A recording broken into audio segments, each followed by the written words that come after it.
Takže čau lidi, já vás zdravím u tohoto další videa. Toto video, jak jste si mohli přečíst z názvu, je spachování, to zahře všechno fidget. Jsme tady na postavě Franny, je to když tak s11.cz.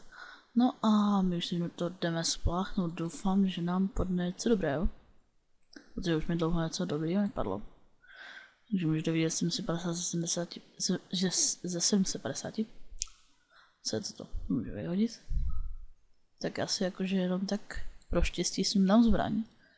Kdyby nám třeba náhodou nechtěl padnout. Já jsem napjatý. Takže 3, 2, 1. Yes! Yes! Dámy a pánové, je to epic. Je to pásek, ale teď je hlavně jedna věc. Nesmí to být naštěstí. Jo! Nice! Dámy a pánové, máme tady epický pásek na všechno, což je super.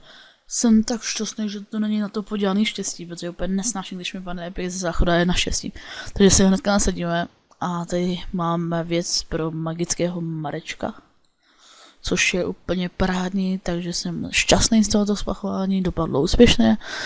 Škoda, že to dopadlo na 300, na 300 by to bylo přece jenom o trošilinku lepší, ale tak co už, to už se hold nedá tolik předvídat.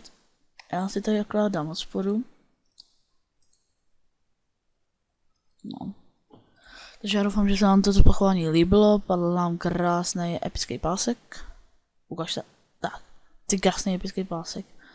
Sice na prd brní, i když oproti těm mým itemům je to docela dobré.